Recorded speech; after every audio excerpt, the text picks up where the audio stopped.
bermacam manusia 5 dalam hal salat. Saya minta Bapak Ibu perhatiannya.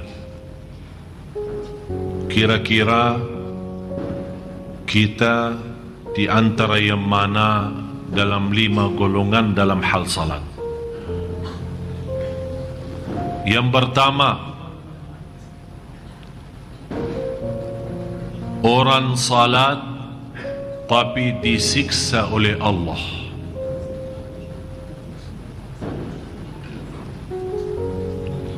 Orang salat tapi disiksa.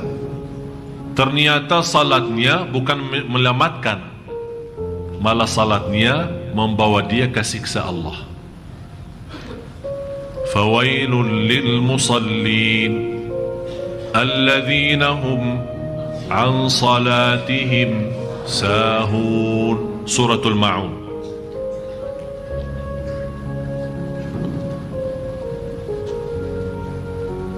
Surah 107 ayat 4 sama 5. Saya begitu membaca ayat ini, sebenarnya saya bersyukur walaupun ada rasa takut. Bersyukur kenapa? Karena di sini Allah sebutkan alladzina hum an salatihim sahun, bukan fi salatihim sahun. Iman beda jauh. Kalau Allah bawakan fi, fawailul lil musallin alladzina hum fi salatihim sahun, berarti kita semua termasuk saya masuk dalam ancaman ini. Maksudnya apa fi? Alladzina hum fi salatihim sahun, yang lalai dalam salat akan disiksa oleh Allah. Pertanyaan saya, kita lalai dalam salat enggak?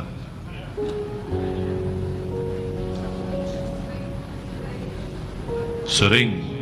Ini ibu-ibu bilang sering. Tapi alhamdulillah Allah tidak bawakan fi,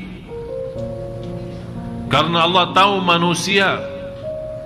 Tapi Allah bawakan an salatihim. Abdullah bin Abbas radhiyallahu anhu menjelaskan tafsirnya ini an. Apa beda an sama fi itu?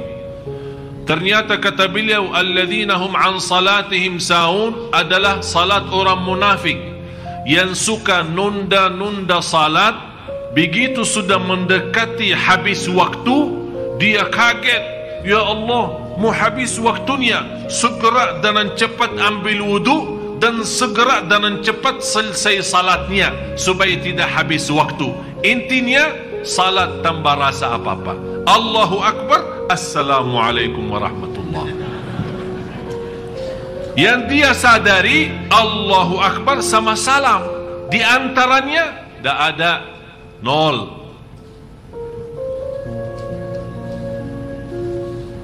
Dan banyak yang seperti ini. Saya lihat banyak masuk ke masjid hampir jam 6, berarti sebentar lagi maghrib ya. Ternyata dia belum asar. Begitu dia masuk masjid, saya perhatiin, saya fikir pertama baik sangka, harus baik sangka. Begitu dia salat, saya sambil pandangan saya, ini salat apaan ini? Jangan-jangan lagi olahraga tapi salah tempat. Begitu dia salat, Allahu Akbar, belum lama ya, belum lama sudah rukuk, sudah sujud. Begitu dia mau tahiyat pertama, saya fikir tahiyatul masjid, dia bangun lagi salat 2 rakaat. Jadi teruskan 4 baru salam. Tidak lebih dari 2 menit, 4 rakaat. Habis itu dia angkat tangan, dan saya begitu dekatin, saya tegur beliau, maaf, enti berdoa apa? Ya Allah, terimalah salat anak.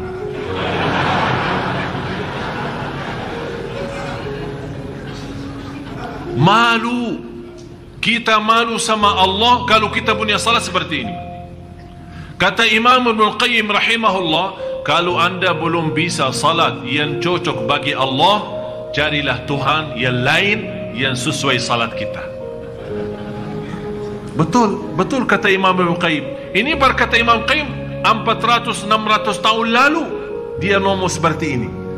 Kalau anda belum bisa fantas salat yang fantas yang cocok bagi Allah, cobalah cari Tuhan lain yang cocok dengan salatnya. Ya, kita salat sekarang tidak sesuai untuk Allah ini. Ini bukan untuk Allah. Itu yang dinamakan Rasulullah SAW, yang orang-orang yang bergerak dengan cepat untuk selesaikan salat karena takut habis waktu. Itulah kata Rasulullah, tilka salatul munafik. Begitulah salat orang munafik. Begitulah salat orang munafik. Begitulah salat orang munafik. Na'udzubillah. Subhanallah Bapak Ibu, saya mendapatkan pelajaran, kalau kita salat tepat waktu bersama imam, jamaah di masjid, tenang. Saya pernah terjumus di dalam perjalanan, kemudian mepet pas asar, kemudian ada ceramah di satu tempat. Saya punya fikiran, udahlah kesana aja sekalian, nanti salat di sana. Dalam perjalanan, demi Allah Bapak Ibu tidak tenang. Sampai ke tempat dan salat habis, saya selesai. Memang sudah maghrib dekat, tapi begitu saya salat, saya sadar saya tidak salat. Baru sadar saya tidak salat. Dan saya minta maaf, ya Allah, inilah salat saya seperti ini. Saya tidak pantas menjadi hamba-Mu ya Allah, kalau memang salat kita seperti ini. Tapi ternyata salat tepat waktu di masjid berjamaah, subhanallah, kita sepertinya mengangkat gunung yang besar di atas kepala kita. Sudah mendapatkan ketenangan yang luar biasa dan menyelesaikan kewajiban kita terhadap Allah.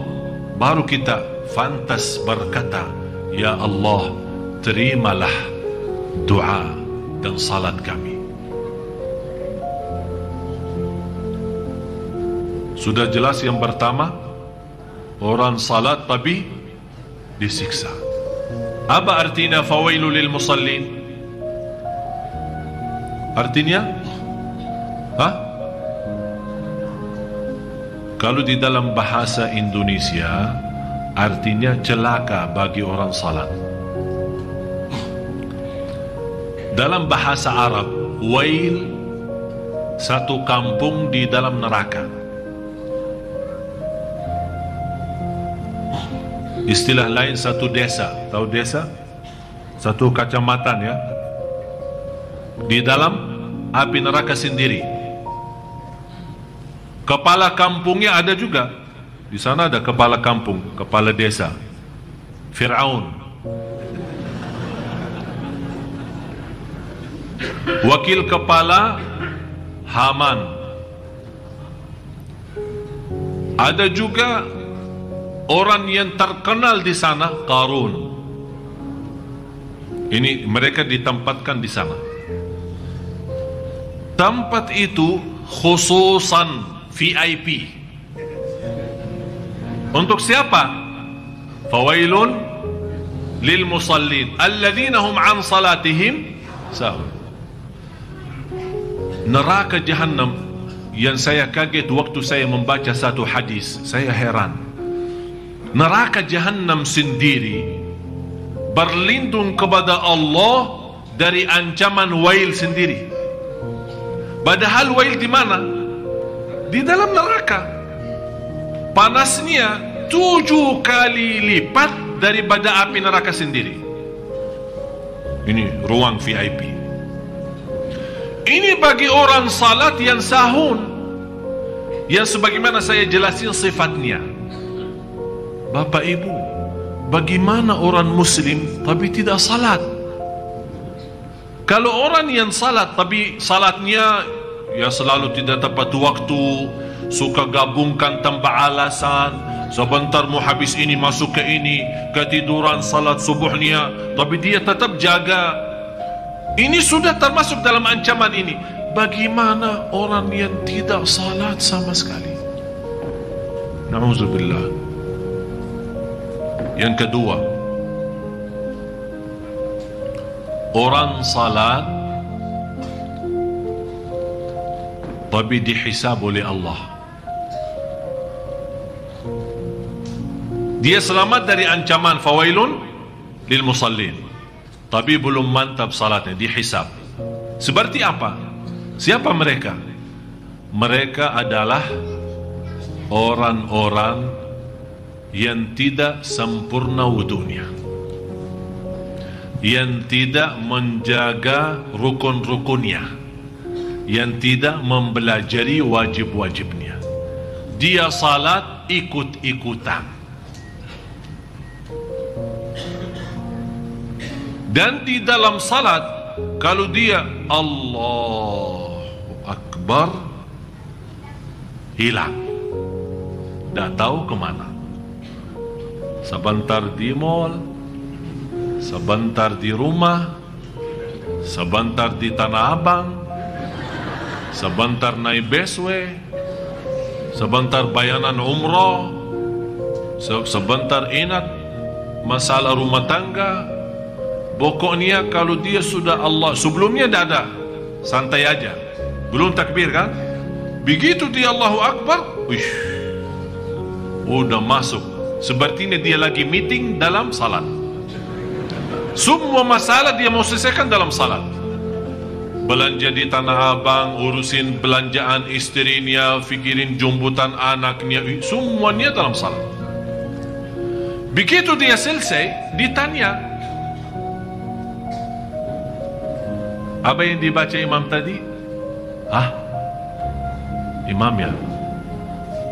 Sebenarnya saya sudah dengar bacaannya, tapi saya belum Quran hafal. Jadi ayatnya saya Quran, tapi saya tahu itu Quran. Ya memang Quran, masa dia mau baca? Ya jelas dia baca Quran, masa dia mau baca selain Quran? Tidak, maksud saya bertanya, Pak, Anda perhatiin bacaan imam apa? Rakaat, udah begini aja. Rakaat pertama baca apa? Rakaat kedua baca apa? Bisa tahu nggak? Bisa ingat nggak? Satu ayat, satu apa saja. Sebenarnya saya jujur saja Ustaz, saya Quran hafal. Saya sepertinya pernah mendengar ayat ini, pernah, tapi kok hilang gitu. Terus dia tanya kembali, maaf Ustaz, imam baca tadi apa?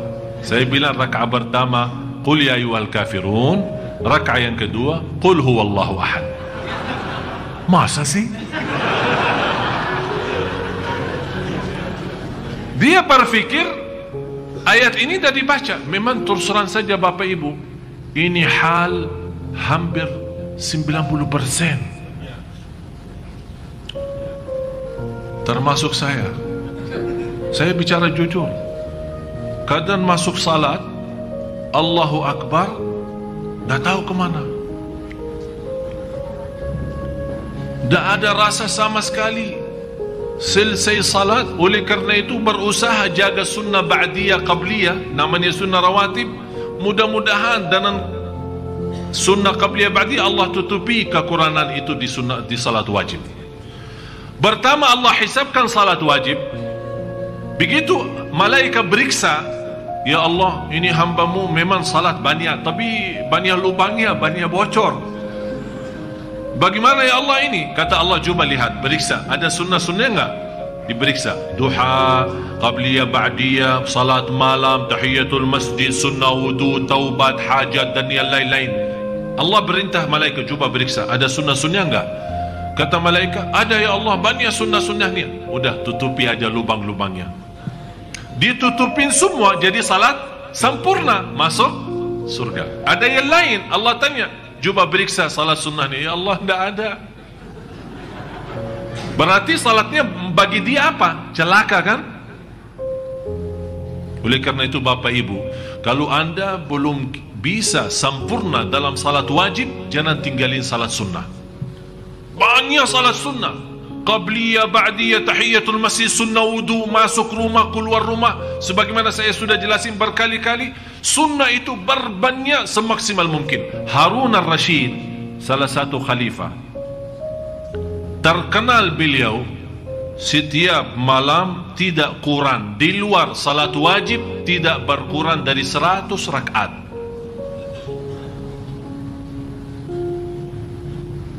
Di luar salat wajib tidak berkurang dari 100. Jadi jumlah salat sunnahnya semua hampir 100 rakaat. Jadi sayang sekali kalau Bapak Ibu hanya terhitung Anda punya salat wajib saja.